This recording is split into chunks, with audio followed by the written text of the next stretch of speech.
Olá pessoal, bom dia, boa tarde, boa noite, boa madrugada para você.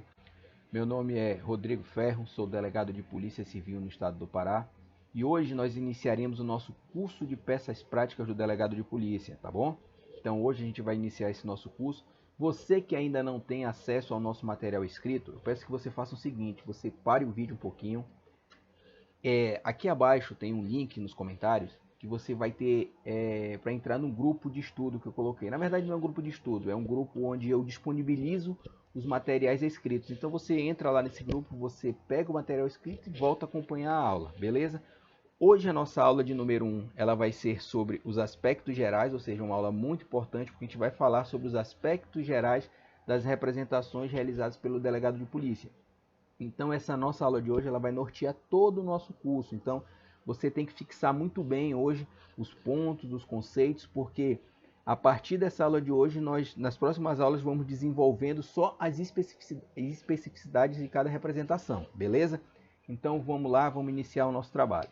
Então nossa aula de hoje a gente vai dividir ali em 3 pontos. Nós vamos falar sobre as medidas cautelares, nós vamos falar sobre a representação do delegado de polícia e nós vamos falar aí, né, nós vamos expor os aspectos gerais das representações por medidas cautelares. Então vamos lá, pessoal.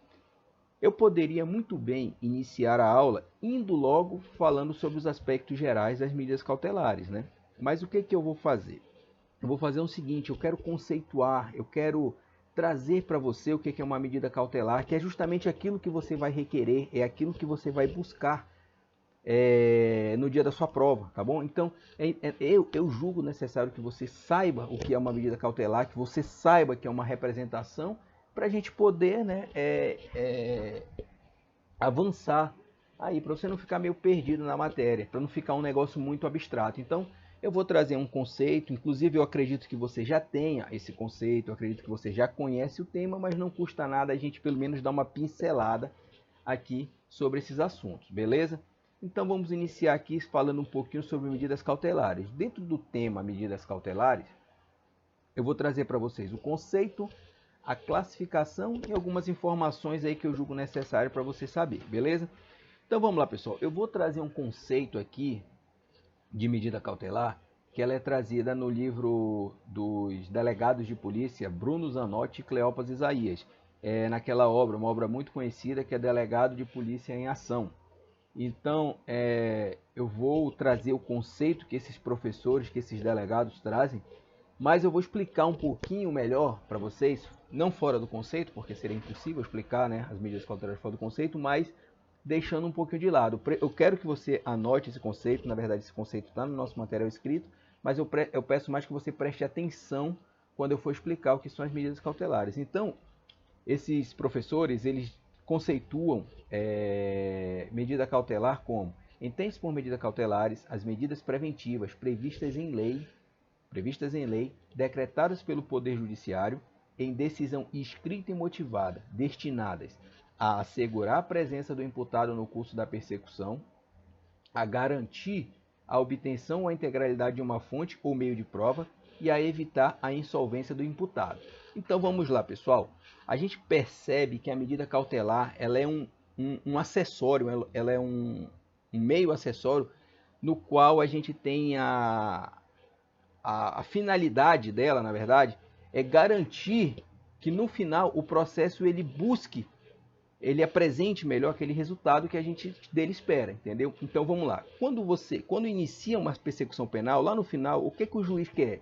O juiz quer saber se ele tem elementos para ele absolver, se ele tem elementos para ele condenar, se ele tem elementos para tomar, sei lá, uma outra medida.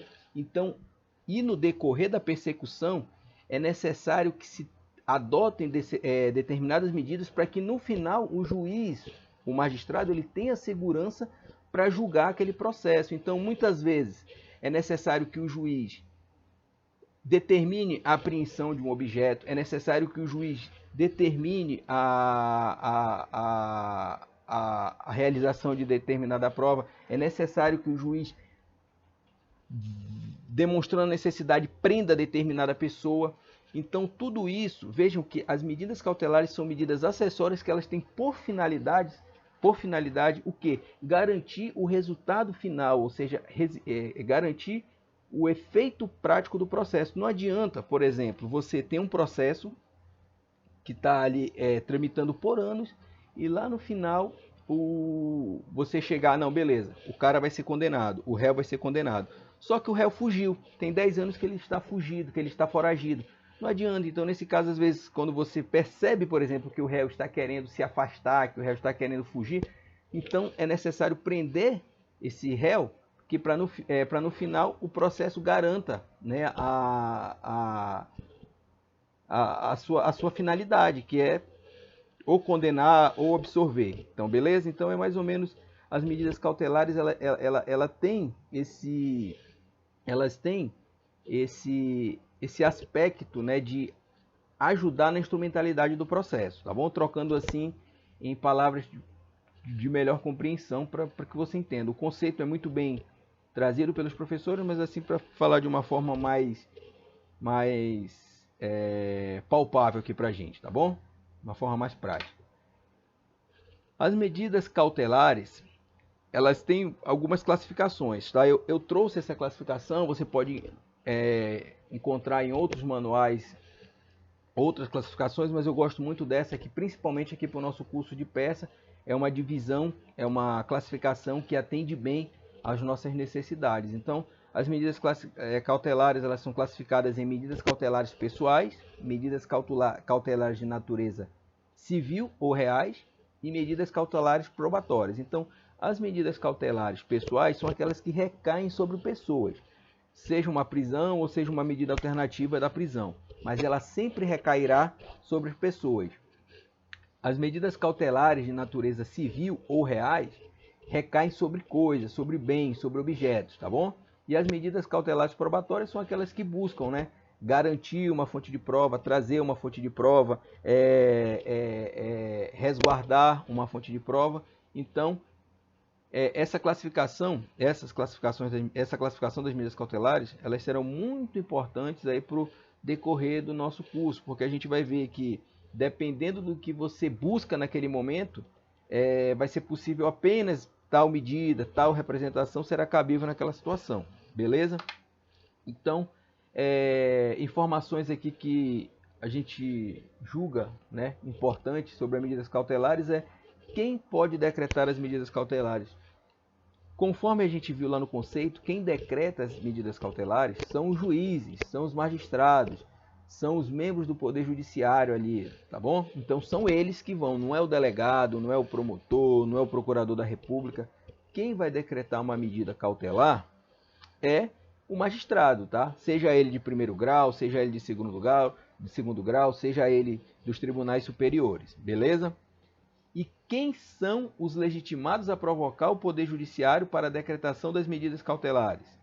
Então, os legitimados a requerer, né, a representar, a provocar o Poder Judiciário para que se aplique as medidas, aqui entra a figura do delegado de polícia, né, que pode representar, tem o Ministério Público que pode requerer, em dado momento da instrução, da persecução penal, o assistente de acusação, o próprio ofendido.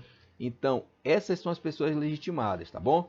Claro que cada momento, às vezes você pode ali, em dada situação, você pode ou não ter legitimidade. Por exemplo, o delegado de polícia, depois que iniciou a fase processual, o delegado de polícia ele acaba perdendo um pouco de interesse ali em representar por qualquer coisa. Então vejam que dependendo do momento, essa legitimidade ela pode até ser restringida, né? Mas, assim, em aspectos gerais, quem são os legitimados?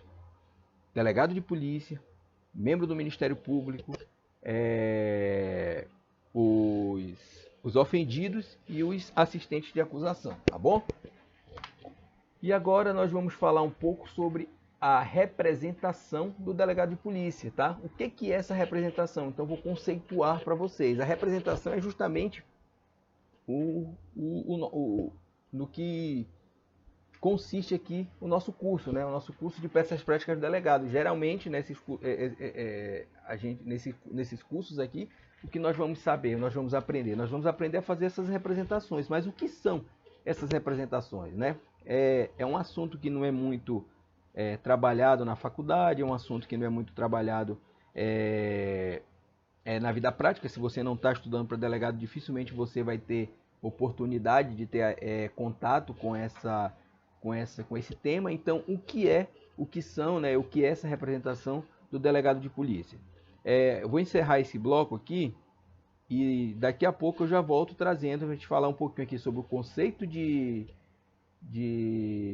representação e a diferença entre representação e requerimento, beleza?